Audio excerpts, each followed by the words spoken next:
এটার কয় বিয়াদফি।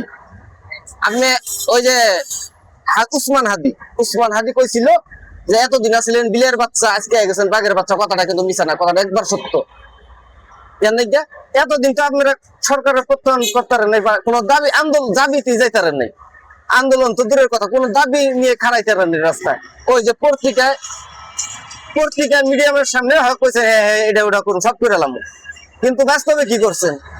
কিছুই না। আজকে ছাত্রগণ লেগে, ছাত্ররা না থাকলে এই সরকার হয়তো ভাই জীবনও না। আমার মনে হয় আমিও ভাবতারি নেই এই সরকার যে পতন হবো, আমিও কোনোদিন ভাবি নাই। মানে যে সব উন্নয়ন করছে ভাই, উন্নয়ন করছে, শেখ হাসিনা উন্নয়ন করছে, কিন্তু খারাপ করছে ভাই। বেশি বেশি বাহাদুরি ভালো, বেশি বাহাদুরি করে আলাইছে। ভাই আমি যদি আমার চামচা করে শাসন না করি, চামচারা তো করবোই। তো ওর চামচারা করছে ওই করে নেই, ওর চামচারা শাসন করে, মানে নিয়ন্ত্রণ করে রাখতে পারে নাই। ঠিক আছে? আর পাপে ছাড়ে না বাপের। যেদিনকে দেলোয়ার সাইদি মারা গেছে ভাই, খুদার কথা আমি হোটেলে বইয়া, আমার বাসা কিন্তু ভাঙ্গা ব্রিজ, আমিন বাজার ভাঙ্গা ব্রিজ, ওই জায়গায় হোটেলে বই বন্ধু বান্ধবের কইছি যে শেখ হাসিনা যদি পতন হয়, এই আজকে সাইদি সাহেব মারা গেছে এই একটা কারণে পতন হবে।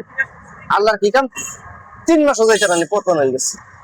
এসব আল্লাহর মার, আল্লাহর মার।